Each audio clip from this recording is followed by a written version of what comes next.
I need to clarify that the Supreme Court did not terminate convictions and sentences that were not being challenged in other courts of law. Actually, the Supreme Court specifically said that the judgment was not to have any retrospective effect on convictions and sentences other than those that were being challenged in courts of law. Personally, with the greatest respect to the Supreme Court of Uganda, I think that was erroneous. Having found that the court-martial was operating unconstitutionally, that the conduct of criminal proceedings was endeavor in violation of the Constitution, and specifically having found that the proceedings before the court-martials violates a non-derogable provision of the Bill of Human Rights enshrined under Chapter 4 of the Constitution, specifically Article 28, which requires a fair hearing for every person charged with a criminal offense, then that finding should have naturally affected all convictions. All convictions, whether they are under challenge on appeal or not, those convictions, by the pronouncement of the court that the exercise of judicial functions by the general court-martial or by the court-martials was unconstitutional, that it violated Article 28, all those convictions ought to have been annulled.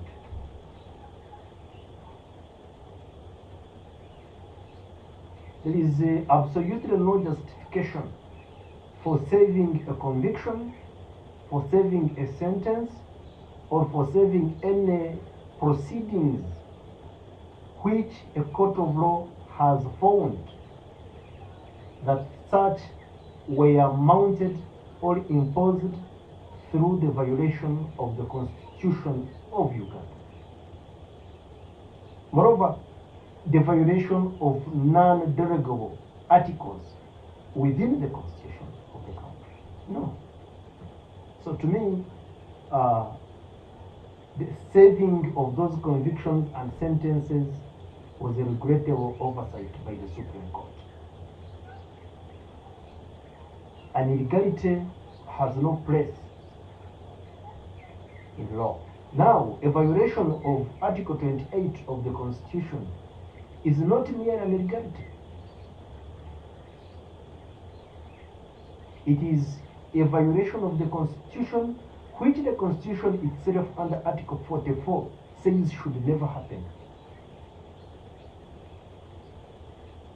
Article 44 of the Constitution is to the effect that, among others, Article 28, which guarantees a right to the fair hearing, is non-derogable. It can never be, it shouldn't be touched. So if the finding of the Supreme Court, as emphatic as it is, was that the proceedings in the court-martials violated Article 28 of the Constitution, then it should have gone without saying that everything done by the court-martials in violation of Article 28 was unconstitutional, was illegal, and was null and void. So every conviction should have been set aside, should have been annulled. Should have been annulled.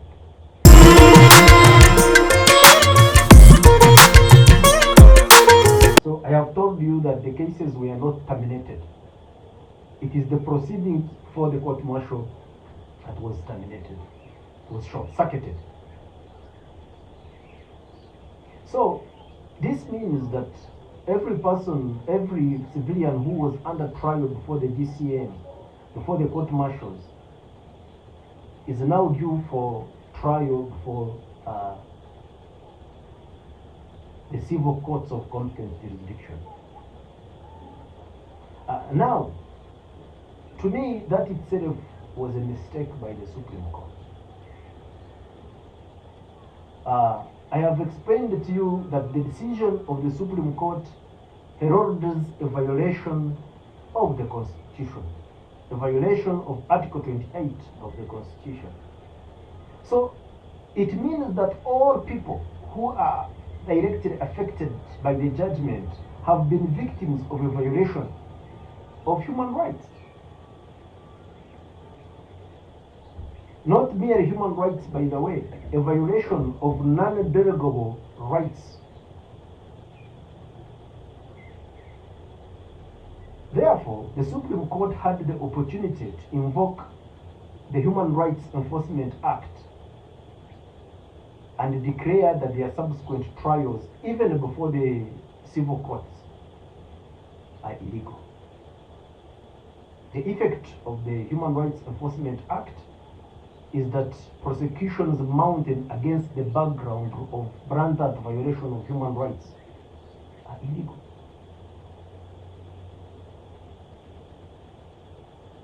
Therefore, having formed the decision that Article 28 was as violated as the court actually projected in its judgment, then any person that had been a victim to that violation should have been insulated against any further prosecution. So to me, the Supreme Court could have done better. It did well, but it could have done better. So right now, of course, there is going to be floodgates of cases because I believe that any prudent lawyer defending any person previously charged for the court martial should raise an objection on the constitutionality of a further trial before any other court. You should know that the judgment of the Supreme Court does not bar you from raising a legal challenge against the prosecution. So even if the case is transferred to the civil court, someone should be able to challenge the validity of that prosecution against the background that the accused person was previously, a victim of violations of Article 28. Unfortunately, the jurisdiction to entertain matters regarding Article 28 are the exclusive jurisdiction of the High Court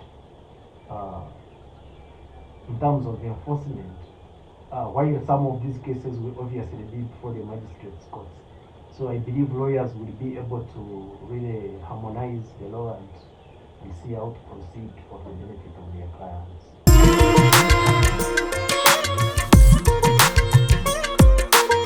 The Honorable Kawazi Gurukuka was arraigned before the General Court Martial and charged with aiding and abetting certain crimes.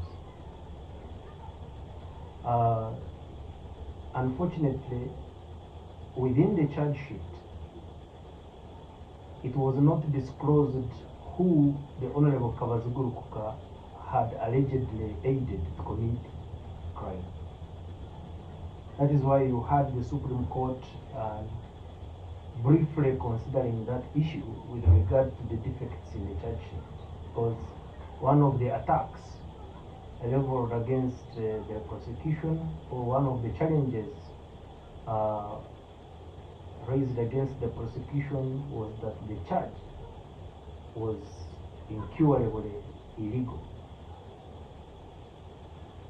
The Supreme Court found that the illegalities or the defects in the charge which were alleged by the petitioner are the nature that could be cured by the function of amendment of charge sheets within the criminal justice system. So the court did not give much attention to what was being raised by the lawyers with regard the defects cited by counsel for the petitioner, who was now Kavaziguruka, and who was the respondent to the appeal now under consideration. So court did not give much effort in analyzing the charge sheet and the complaints that were raised against that charge sheet, because perhaps more important issues were under consideration. However, I would have expected the Supreme Court to address the complaints raised against the charge sheet within the context of the Constitution of Uganda. First,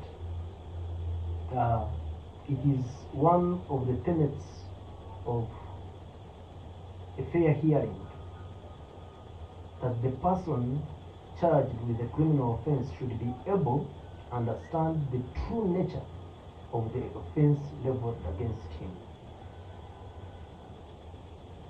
If the charge sheet is not drafted, is not coached in terms express enough to tell or to inform or to alert the accused person of the true nature of the case against him, then that charge sheet is not merely defective, but is unconstitutional. So to me, if a charge sheet is coached in terms that are incapable of revealing to the accused person the true nature of the offense he's faced with, if the charge sheet is not coached in such a way that the accused person can be able to enlist a plausible defense to the charges leveled against him, then that charge sheet is not merely defective within the meaning of the law. That charge sheet is unconstitutional. And if a charge is unconstitutional, to me, that is not a charge that you can leave to be amended through the function of amendment of charge sheets. If a charge is coached in such a way that it is unconstitutional, to me, that charge should be struck down by the court of. Now, having said that, I wish now to really bring the impugned charge sheet in this case within legal context. Honorable Kavaziguruka was charged with aiding and abetting a crime. And in the charge sheet, there was no revelation of who the Honorable Kavaziguruka was charged for having aided. In short, it was alleged that he had aided someone to commit a crime, but that person was not disclosed.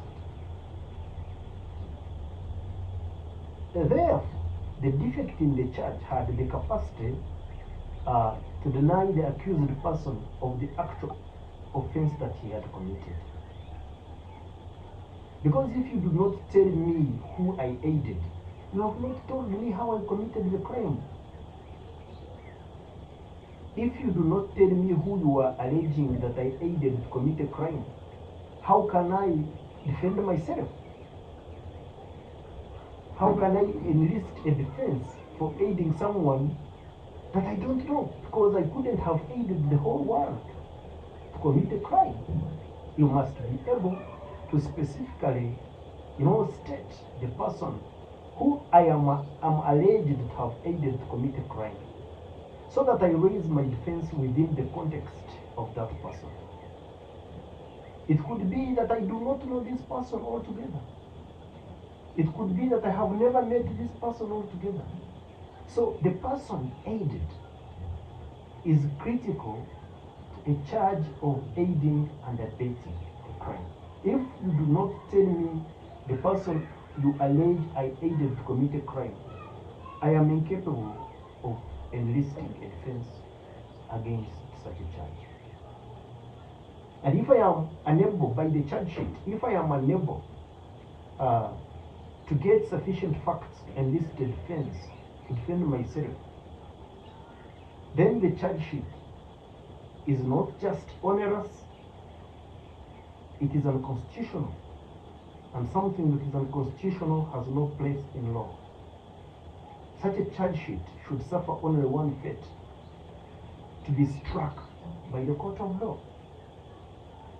So for the Supreme Court to have simply casually said that these are anomalies, these are defects, and such defects could be amended at any time during the course of the prosecution, to me was to put the bar a little bit lower than it should be, especially given that the nature of the defect was that goes to the very fabric of the charge itself.